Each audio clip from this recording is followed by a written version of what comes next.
Bom dia, a paz do Senhor, amém? Vamos iniciar mais uma escola dominical, graças a Deus. Vamos orar. Senhor Deus, muito obrigada por esse dia, Senhor, muito obrigada por mais essa oportunidade de estarmos honrando, glorificando Teu santo nome, lendo a Tua palavra, entoando cânticos ao Senhor, Deus. Muito obrigada porque o Senhor tem nos guardado, tem nos protegido, apesar de tudo, Senhor. Muito obrigada, Deus, em nome de Jesus, amém. Vamos agora abrir as nossas Bíblias no livro de Isaías, capítulo 12. Nós vamos ler todo o capítulo.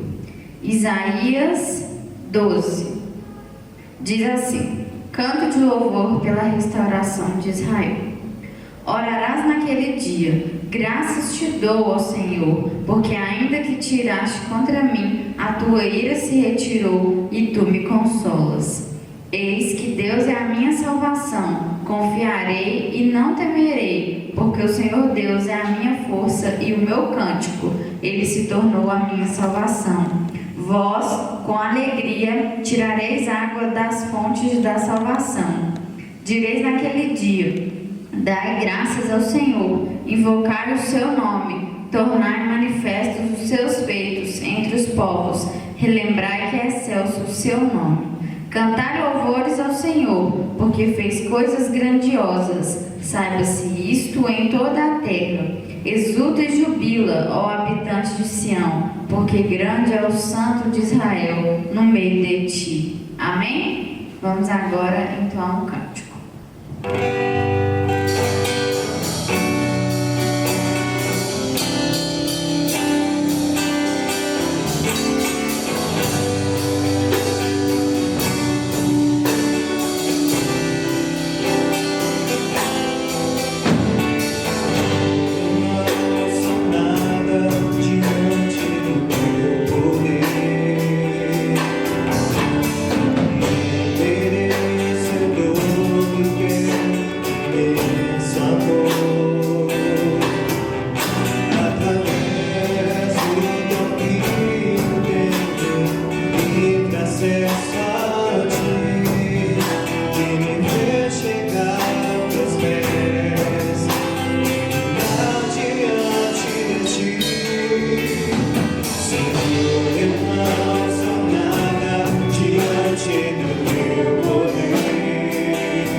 Livra-me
quero mais uma vez cumprimentá-los nesta manhã de escola dominical.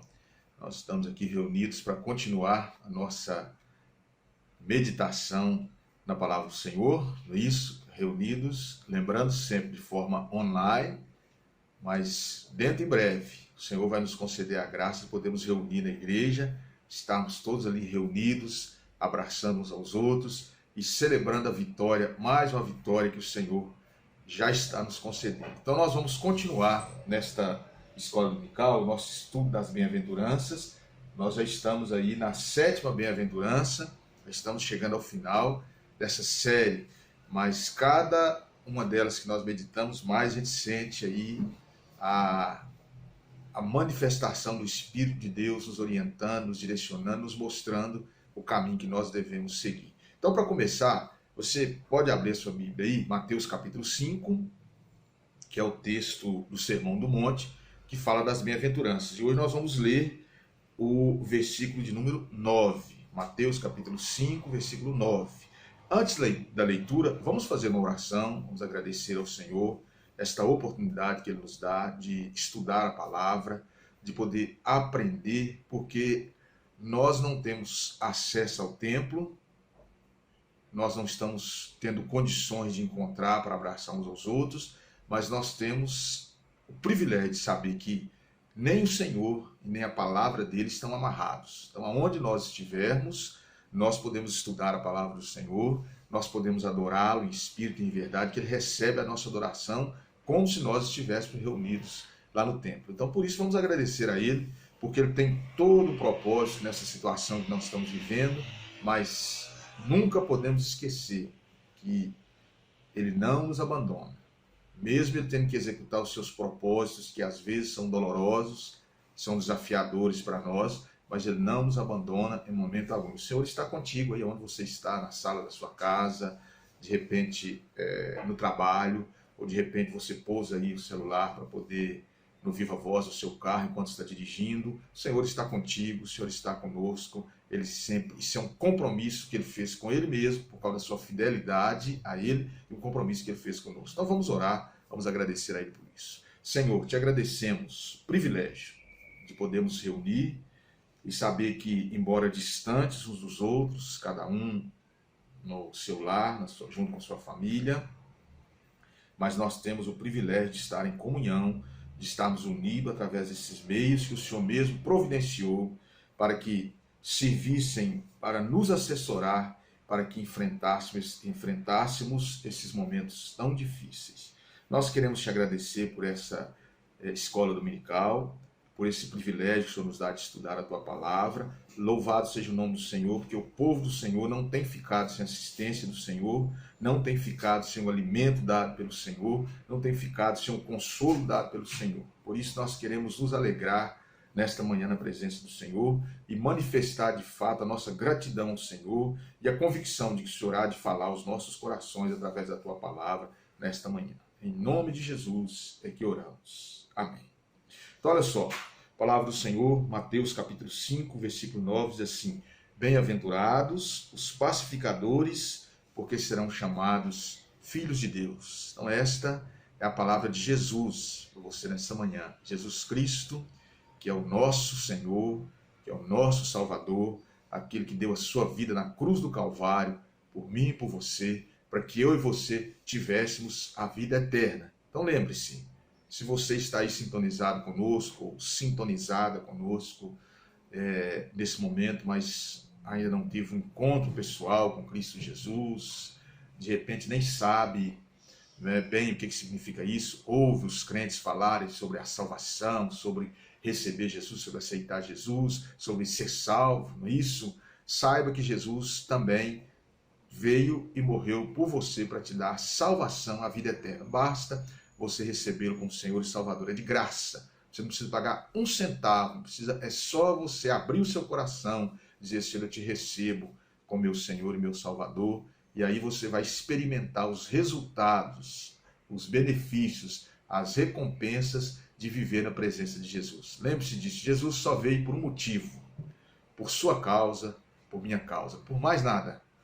Ele veio aqui sofreu, padeceu todas aquelas coisas, morreu na cruz daquele Calvário, foi sepultado, ressuscitou o terceiro dia, e diz a palavra que ele agora está intercedendo por nós à direita do Pai, exatamente por minha causa, por sua causa, por mais nada. Então aproveite essa dádiva tão preciosa que o Senhor te dá nesta manhã, entregue o seu coração para Jesus, receba como Senhor e Salvador da sua vida. Se você está aí meio afastado, afastada, desviado, reconcilie-se. Jesus é o Senhor também, é o Jesus Salvador e é o Jesus restaurador também, e Ele está sempre de braços abertos para restaurar a sua vida, para restaurar a minha vida. Percebeu? Não é só para dar a vida, mas também para restaurar quando porventura a gente tem algum tropeço, tem algum deslize. Então nós vamos falar hoje sobre bem-aventurados pacificadores. Jesus está falando para nós de uma característica,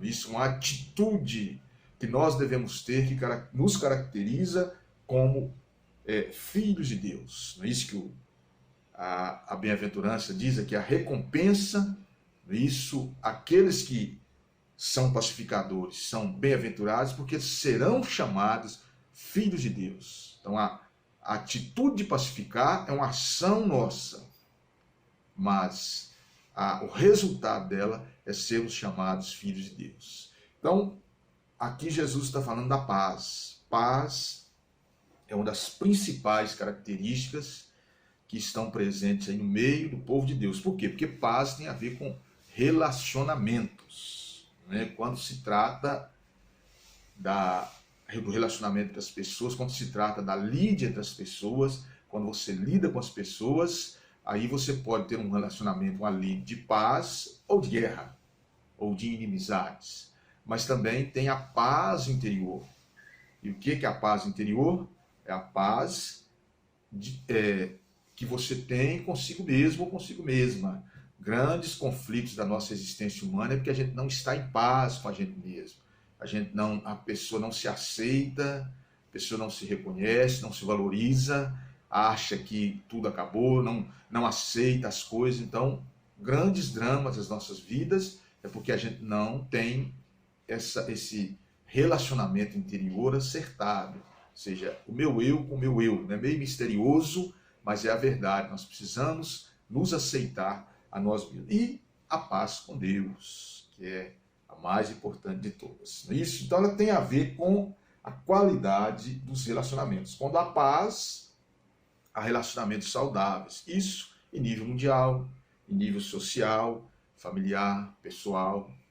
Enfim, a paz é que vai determinar a qualidade dos nossos relacionamentos. E aí, então, quando a gente fala sobre paz, nós precisamos observar esses dois aspectos aqui que são importantes. Na verdade, são três, não é? Ou seja, a paz com Deus, a paz consigo mesmo e a paz com as pessoas. Não é? Então, aí, como que nós vamos, né, trabalhar para isso? Então, olha só, primeiro nós vamos refletir um pouco sobre esses tipos de paz, para depois a gente fazer uma reflexão assim. Então, como que eu vou ser um pacificador? Como que eu posso promover a minha paz com Deus?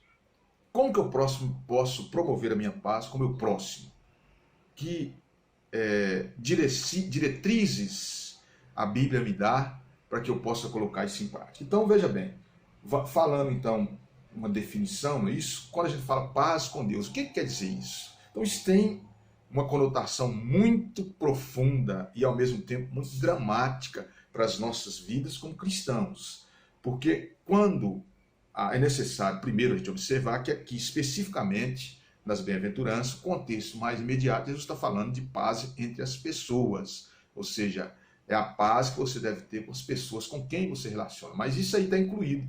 Nós não podemos deixar nunca de referir, de enfatizar, de destacar essa questão da nossa paz com Deus. Então, por que isso é importante? Por quê? Porque o homem, ele é uma criação de Deus.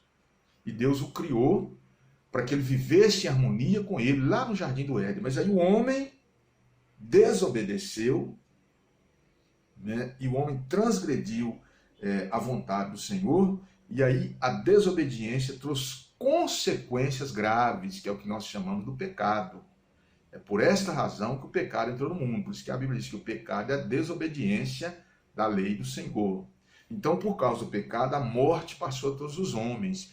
E todos esses males da natureza humana, todos esses males dos relacionamentos humanos, eles são causados, eles são prenúncios da morte. Todos nós caminhamos para a morte e a gente vai falindo fisicamente, emocionalmente, assim por diante. Essa é a condição do homem por causa da queda lá no Jardim do Éden. Mas aí é a boa notícia. Essa é a notícia que eu dei que não é boa. Não adianta, a gente pode achar desculpa, você pode achar que não tem nada a ver, que está tudo bem, que você é uma pessoa boa, que faz caridade, mas não adianta. A Bíblia diz que todos pecaram e carecem da glória de Deus. Outras versões assim, estão destituídos da glória de Deus. O que essa expressão quer dizer? Estão distantes da presença de Deus. Esse é que é o grande drama que nós, como seres humanos, vivemos. Mas aí tem a boa notícia. Essa aí é que é espetacular, não tem igual.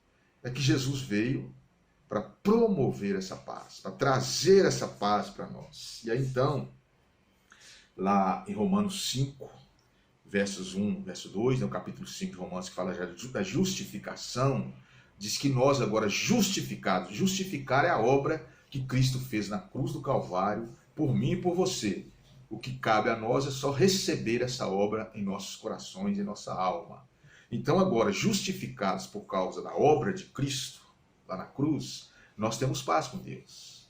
Agora, nós não vivemos mais separados de Deus ou em guerra, mas agora podemos ter o nosso relacionamento com Deus restaurado. Né? E aí, como eu disse no início da nossa conversa, nós temos que lembrar, né, que Jesus veio exatamente porque nós estávamos perdidos. Eu anotei que, entre muitos textos das Escrituras, eu anotei que Lucas 19, os versos 8 até o 10, quando fala de Zaqueu, e aí, quando Zaqueu se levantou depois que Jesus o encontrou, que pousou na casa dele, né? Aí Zaqueu deu uma manifestação de arrependimento, lá no versículo 8 diz assim: Zaqueu se levantou e disse ao Senhor, é o capítulo 19 de Lucas, versos 8 até o 10. Então no verso 8, Zaqueu se levanta e diz assim: Senhor, resolvo dar aos pobres a metade dos meus bens, e se alguma coisa tenha defraudado alguém, restituo 4 vezes mais. Então Jesus lhe disse: hoje houve salvação nesta casa, porque esse também é filho de Abraão. Porque o Filho do Homem, ou seja, Jesus Cristo, veio para buscar e salvar o perdido. Quem que é o perdido? Sou eu, você, todos. Todos nós estávamos perdidos. A humanidade por causa da queda. E Jesus veio então para nos buscar.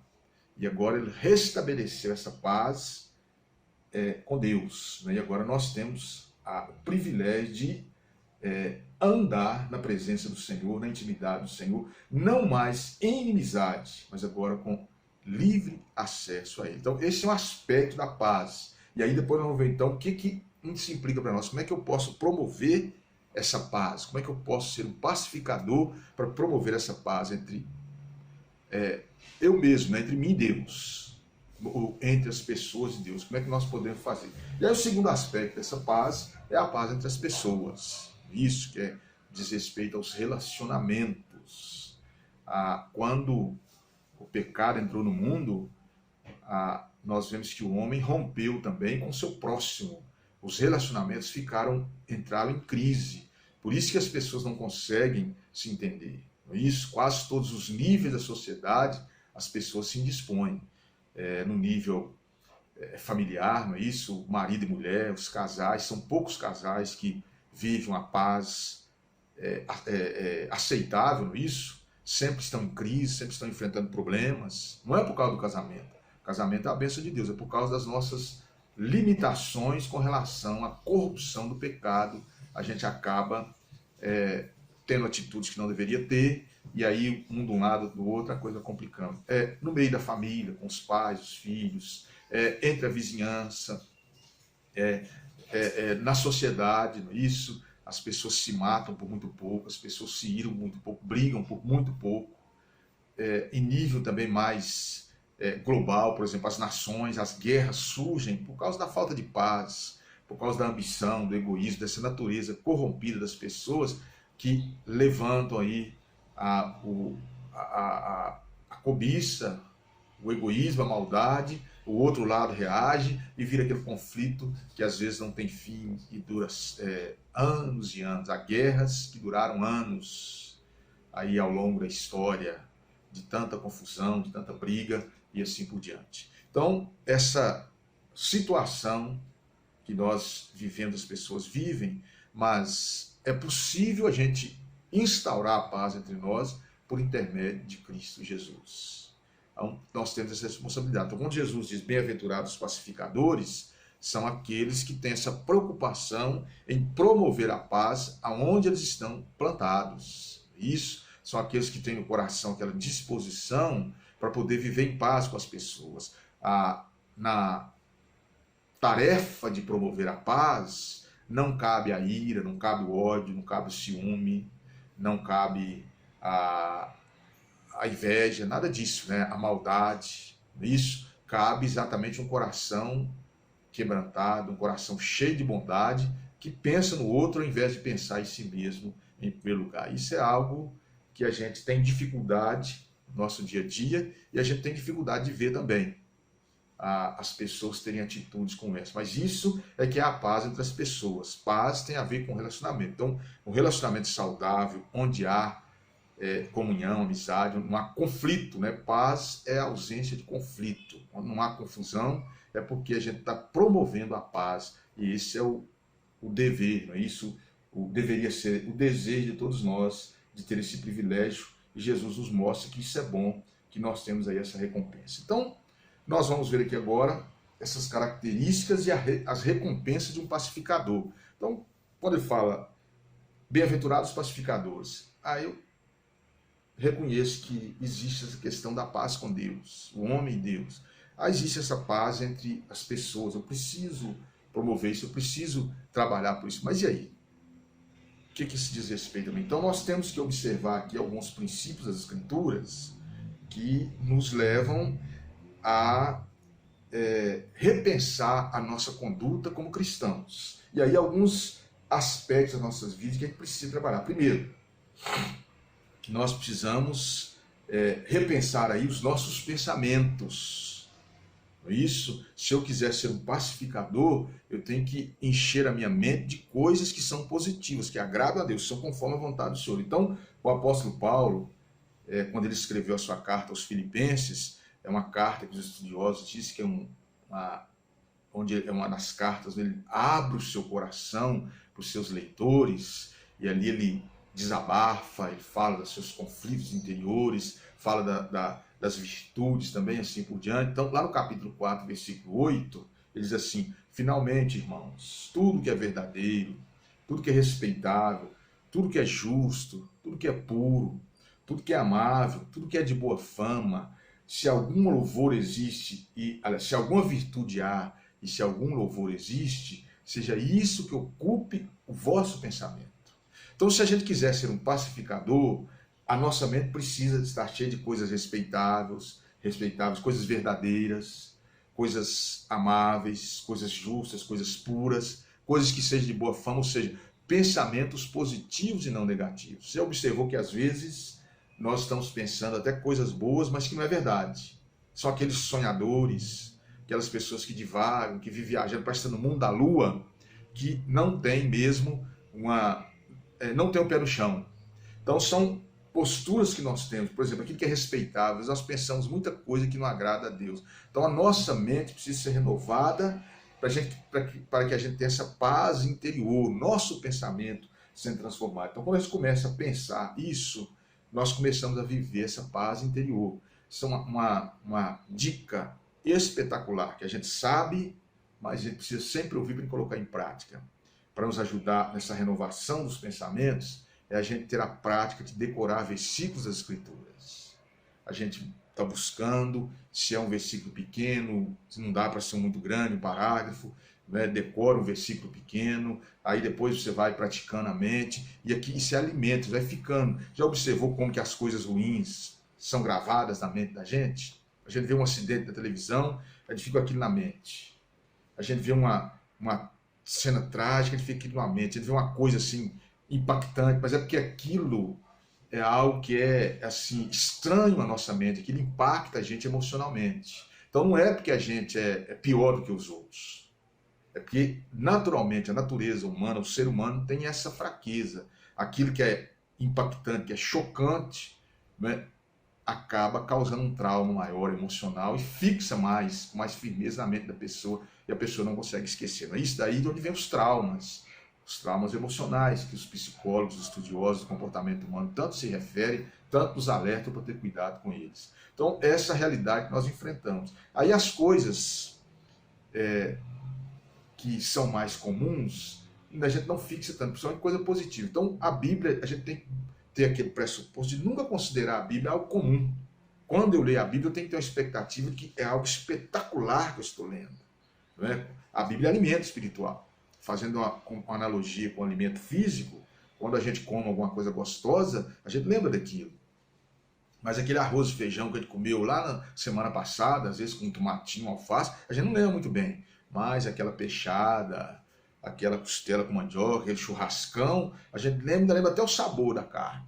Isso, das misturas e assim por diante. Porque causa um impacto maior, é algo especial para o nosso paladar, para o nosso gosto. Então a Bíblia tem que ser algo especial para o nosso gosto espiritual, para o nosso paladar espiritual. De forma que quando a gente lê, a gente, opa! Né? Você observa que um dos versículos mais conhecidos da Bíblia é: o Senhor é o meu pastor e nada me faltará. Por quê? Porque ele traz uma mensagem que traz ânimo, traz consolo, impacta a gente todas as vezes que a gente lê. Então pense nisso. Isso vai transformar o seu pensamento, o meu pensamento. Outra coisa que nós temos que ter para que a gente seja um pacificador, a gente precisa renovar as emoções. Lembra que eu falei que a carta de Paulo aos Filipenses era uma escrita sobre essa questão das emoções? Então, no mesmo capítulo 4, versículos 4 até o 7, eu li o verso 8. O versículo 4 até o 7 diz assim: alegrai-vos sempre no Senhor, outra vez digo alegrai-vos. Agora observe o que ele vai dizendo: seja a vossa moderação conhecida de todos os homens. Perto está o Senhor. Não andeis ansiosos de coisa alguma, em tudo, porém, sejam conhecidas diante de Deus as vossas petições, pela oração e pela súplica, com ações de graças. Agora, olha o que ele completa no verso 7. E a paz de Deus, que excede todo entendimento, guardará o vosso coração e a vossa mente em Cristo Jesus. Ou seja, o mundo pode estar em turbulência, mas aquela paz de Deus, quando está no nosso coração, a gente a experimenta, porque ela não depende do nosso entendimento. Tudo ao nosso redor favorece para a gente não ter paz, mas pela fé nós experimentamos essa paz de Deus. Então é preciso que a gente tenha isso em nossa mente, né? E aí então nós vemos a recomendação dele, Efésios 6,15, assim: calçai os pés com a preparação do Evangelho da Paz, né? Diante disso, então, o que eu tenho que fazer além de eu buscar essa renovação da minha mente, das minhas emoções? Então, primeiro, né, eu tenho que buscar aí calçar o Evangelho, os pés com a preparação do Evangelho da Paz. Está lá em Efésios 6, quando fala da armadura do guerreiro. Então, na batalha do dia a dia, ali é a figura de um soldado romano, mas na batalha do dia a dia, meus pés precisam estar calçados. Então, a sandália. O que o Evangelho, figuradamente, espiritualmente falando, eu estou calçado com o Evangelho, vai me fazer? Vai me fazer andar por um caminho da paz, né? Por isso que é o Evangelho da Paz. Então, ou seja, ele é como a sandália do guerreiro, que ele caminhava sobre ela e que levava ele por aquele caminho, e aí o Evangelho. Então nós temos que viver no caminho do Evangelho da Paz, o Evangelho de Jesus Cristo, a boa nova de Cristo Jesus, em obediência, fidelidade, devoção, compromisso de servir. Aí Hebreus 12, verso 14, o autor da carta aos Hebreus diz assim: segui a paz com todos e a santificação, sem a qual ninguém verá o Senhor. E Romanos 12, 17, 18 diz assim: não torneis a ninguém mal por mal, esforçai por fazer o bem perante todos os homens, se possível, quando depender de vós, tende paz com todos os homens. É uma realidade que tem gente que não dá para você ter paz, né? Não adianta. Você dá um bom dia para ele, se pudesse, você te dava um murro na cara. Às vezes, até dentro da igreja tem isso, né? Só de você olhar para a pessoa, você já perdeu, né? Não tem aquelas pessoas que só de olhar para a gente, você já desanimou com tudo. Porque a pessoa não vai com a sua cara, não deveria ter isso na igreja, mas tem, não gosta de você e fica promovendo, você fica sabendo, falando mal de você por trás, denegrindo seu nome por trás. É gente desse tipo que está por aí. Esse tipo de gente, dificilmente você vai ter paz. Como é que você vai conviver com uma pessoa dessa, comungar com uma pessoa dessa, compartilhar com uma pessoa dessa? É difícil. Você tenta, a pessoa não muda, não é isso? Cada vez pior, fica muito difícil. Então, paz, relacionamento depende dos dois lados, não é só de um lado. Aí, por isso que Paulo está dizendo que depender de vós. Você fez tudo, não deu. Você não pode gostar de você pelo outro. Você não pode ir até você pelo outro. Não é isso? Não tem jeito. Então você pode conviver e tolerar e tudo, mas paz, nesse sentido de relacionamento, dificilmente tem. Paulo é realista, está dizendo isso aí. Então tudo isso, amados, é porque Deus é um Deus de paz. Né? Como nós vemos aqui, ele é um Deus de paz. E aí, quando Paulo escreve, 1 Coríntios 14, verso 33, ele diz, porque Deus não é de confusão, e sim de paz, como em todas as igrejas dos santos. E aí, escrevendo a 1 Tessalonicenses 5, 23, ele diz, o mesmo Deus da paz vos santifique em tudo, e o vosso espírito, alma e corpo, conservados íntegros e irrepreensíveis na vinda de nosso Senhor Jesus Cristo. Então, nós temos que buscar essa paz, como ele disse, seguir a paz com todos, através da renovação do nosso entendimento, das nossas emoções, do nosso coração, não é isso? Coração limpo, bondoso na presença do Senhor. E isso porque Deus é um Deus de paz. A guerra, a inimizade dos relacionamentos não cabe no meio do povo de Deus, porque Deus é um Deus de paz. E aí então vem a bem-aventurança. Qual que é a bem-aventurança? É a recompensa de sermos chamados filhos de Deus. Então, ou seja, promover a paz que nos leva para o céu? Não é isso que Jesus está dizendo. Nós sabemos que a salvação é uma dádiva de Deus. Não tem como eu conquistar a minha salvação promovendo a paz ou fazendo qualquer outra coisa. Não tem jeito. Não vou conseguir. Então, o que Jesus está mostrando é a ética daquele que anda com o Senhor. Então, ou seja, aqueles que são salvos em Cristo, eles podem promover a paz, podem viver em paz. Isso tem a ver com a nossa santificação.